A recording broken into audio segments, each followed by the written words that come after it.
আদাব, আমার নাম সমিত কুমার পাল। আমি ইউএনও স্যারের মিনি লাইব্রেরি থেকে চাঁদের পাহাড় বইটি নিয়েছিলাম। বইটি লিখেছেন বিভূতিভূষণ বন্দ্যোপাধ্যায়। বইটিতে বিভূতিভূষণ বন্দ্যোপাধ্যায় একজন বাঙালি যুবকের পর্যটক হয়ে ওঠা এবং আবিষ্কারক হয়ে ওঠার গল্প বর্ণনা করেছেন। 1909 সালের ঘটনা। অখণ্ড ভারতবর্ষের অজপাড়াগাঁয়ের এক কিশোর, যার নাম শঙ্কর, এফএ পাস দিয়ে সে বেকার যুবকের মতন বসেছিল। আর পাঁচটা সাধারণ বাঙালি যুবকের মতন খেলাধুলায়, বিশেষ করে সাঁতার, কাবাডি, ফুটবল, দাবা ইত্যাদিতে সে বেশ পারদর্শী ছিল। এমনকি অশ্বারোহণ এবং বিশেষ করে ভূগোল এবং নক্ষত্র বিষয়ে তার জ্ঞান অত্যন্ত বেশি ছিল। তার বাবার অসুস্থতার কারণে তার মা তার জন্য পাটের কলের একটি চাকরির খোঁজ এনে দেন, কিন্তু তার চঞ্চল মন এবং দুরন্তপনা এই পাটের কলের বাবু হওয়ার বিষয়টি মেনে নিতে পারে না। সে একদিন অ্যান্টন হিপসম্যানের আফ্রিকার বিখ্যাত পাহাড় the mountain of the moon বা চাঁদের পাহাড় আরোহণের যে গল্প সেটি পড়ছিল, এবং পরবর্তীতে সে পরদিন অবশ্য সে এক ব্যক্তির পত্র পায়, অর্থাৎ তাদের প্রতিবেশীর এক জামাইয়ের পত্র পায়, যার খোঁজ 2 বছর পরে পাওয়া গিয়েছিল, এবং পত্রের যে ঠিকানাটা ছিল তা তাকে বেশ আশ্চর্যিত করে, কারণ সেটি এসেছিল পূর্ব আফ্রিকা থেকে। এই পত্রর ঠিকানা এবং আগের রাতে পড়া এই চাঁদের পাহাড়ের গল্পটি তার মনে এক বড় দাগ কাটে। তার ইচ্ছা আরো প্রবল হয়ে ওঠে অজানাকে জানার এবং অসামান্য কিছু করার। ফলে সে আবার সেই লোকটির কাছে, তার নাম ছিল প্রসাদ দাস বন্দ্যোপাধ্যায়, তার কাছে একটি চিঠি পাঠায় যে আফ্রিকায় কোনো কাজের ব্যবস্থা করে দেওয়ার জন্য। তো প্রত্যুত্তরে প্রসাদ দাস বন্দ্যোপাধ্যায় তাকে নিয়ে যাওয়ার অভিব্যক্তি প্রকাশ করে। এর 4 মাস পরে মার্চ মাসের ঘটনা। সে এখন আফ্রিকার মোম্বাসায় একটি রেল স্টেশনে রেল কুলির কাজ করছে, কনস্ট্রাকশন কর্মী হিসেবে। তো সেখানে শঙ্কর প্রথম দেখতে পায় আফ্রিকার বিখ্যাত সিংহের সেই নরখাদক হিংস্র চেহারা এবং যে অকুতোভয় আচরণ তার সে সাক্ষী হয়। অর্থাৎ সেখানে সিংহের প্রবল আক্রমণ তাকে অত্যন্ত ভীত করে তোলে, কিন্তু অপরদিকে তার সাহসও বাড়িয়ে দেয়। এর কিছু মাস পরে যখন রেলের কাজ শেষ হয়, সে 30 মাইল দূরে কিসুমুতে একটি রেল স্টেশন মাস্টারের চাকরি পায়, কিন্তু সেখানেও একটু ভিন্নভাবে একই ঘটনা ঘটে। কখনো কিংকোবরা, কখনো ব্ল্যাক মাম্বা, আবার কখনো পাশ থেকে সিংহের ডাক, এভাবেই চলতে থাকে। একদিন 3 মাইল দূরে একটি জলাশয় থেকে মাছ ধরে এবং স্নান করে আবার রেল স্টেশনে ফিরে আসার সময় তার সাথে একটি মোড় ঘোরানো ঘটনা ঘটে। তার সাথে দেখা হয় একজন পর্যটক বা প্রসপেক্টরের সাথে, যার নাম ছিল ডিয়েগো আলভারেজ। শঙ্করের সেবা শুশ্রূষায় আলভারেজ সুস্থ হয়ে ওঠে। এ সময় আলভারেজ বর্ণনা করে তার জীবনের সেই দুঃসাহসিক ঘটনাবলী এবং পর্যটকের যে ভূমিকা। ডিয়েগো আলভারেজ মূলত এই সাউথ আফ্রিকায় সোনার খনির খোঁজ করছিল।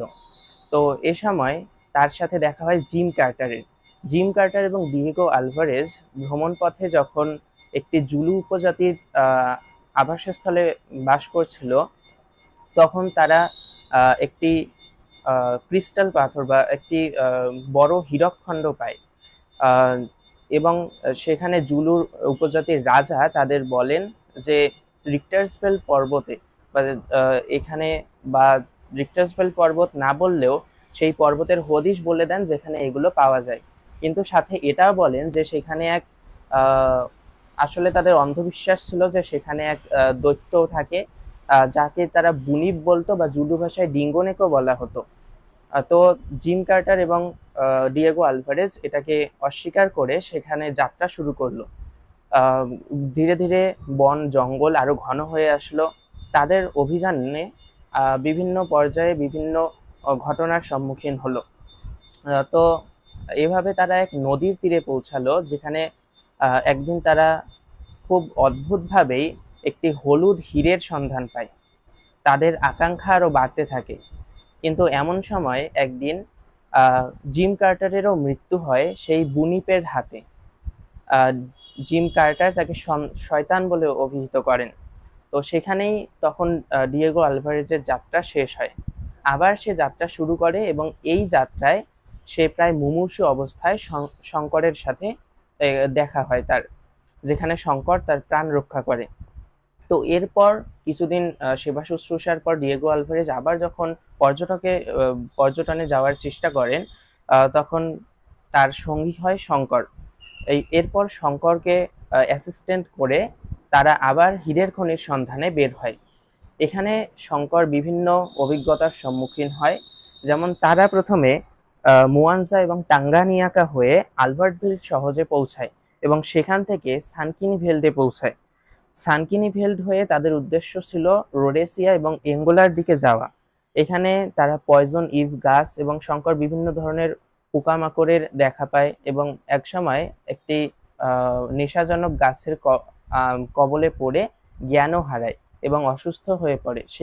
সেই মৃত্যুর মুখ থেকে আবার একবার সিংহের মুখ থেকেও ডিয়েগো আলভারেজ তাকে রক্ষা করে। এরপর ডিয়েগো আলভারেজের অভিজ্ঞতার বলে তারা বুঝতে পারে তারা গোলকধাঁধায় আটকে পড়েছে। কিন্তু একদিন রাতের বেলা যখন তারা তাঁবুতে ঘুমাচ্ছিল, তারা এক প্রচণ্ড ভূমিকম্প দেখা পায় এবং আবিষ্কার করে এক বৃহৎ জীবন্ত আগ্নেয়গিরির, যার ধ্বংসলীলা দেখে এবং অগ্নুৎপাত দেখে সত্যি শঙ্কর এবং আলভারেজ দুজনেই বিস্মিত হয়ে যায়।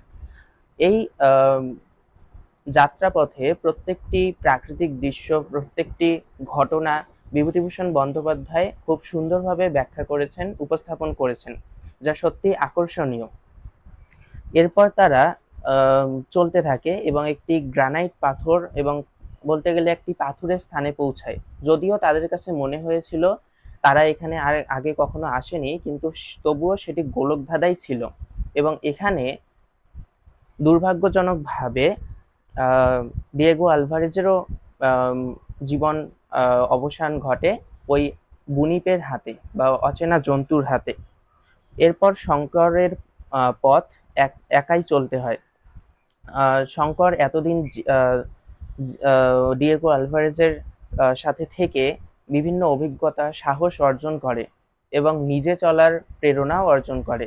কিন্তু সে যেহেতু বুশক্রাফট জানতো না, তাই যাকে বলে ফ্লাইং ব্লাইন্ড, এভাবেই সে বনে চলতে শুরু করে এবং সৌভাগ্যবশত যদিও সে গোলকধাঁধা থেকে বের হয়ে যায়, একদিন সে একটি পাহাড়ে সুবিশাল একটি গর্ত বা গুহার সন্ধান পায়। সেখানে আবার এক বিপত্তি ঘটে, আবার সে পথ হারিয়ে যায় গুহার গোলকধাঁধায় এবং তীব্র অন্ধকারে সে আলো জ্বালাতে পারে না, যেহেতু তার ব্যাটারি শেষ হয়ে আসছিল। তো ক্ষুধায় তৃষ্ণায় সে যখন মুমূর্ষু প্রায়, সে একটি নদীর কলকলানি স্রোত পেল এবং সেই নদী পথে এগোতে লাগলো। কিন্তু এবারে সে ডিয়েগো আলভারেজের উপদেশ অনুসারে এবং পূর্ব অভিজ্ঞতার বলে সেখানে থাকা কিছু ক্রিস্টাল পাথর জোগাড় করে পথে চিহ্ন রেখে চলতে শুরু করলো। এভাবে দুটি ক্রিস্টাল পাথর পকেটে নিয়ে সে ওখান থেকে বেরোতে সক্ষম হলো এবং এরপর সে মানচিত্রে দেখলো 175 কিলোমিটারের কালাহারি মরুভূমি তাকে পার হতে হবে, কিন্তু এটা তার পক্ষে ছিল অসম্ভব।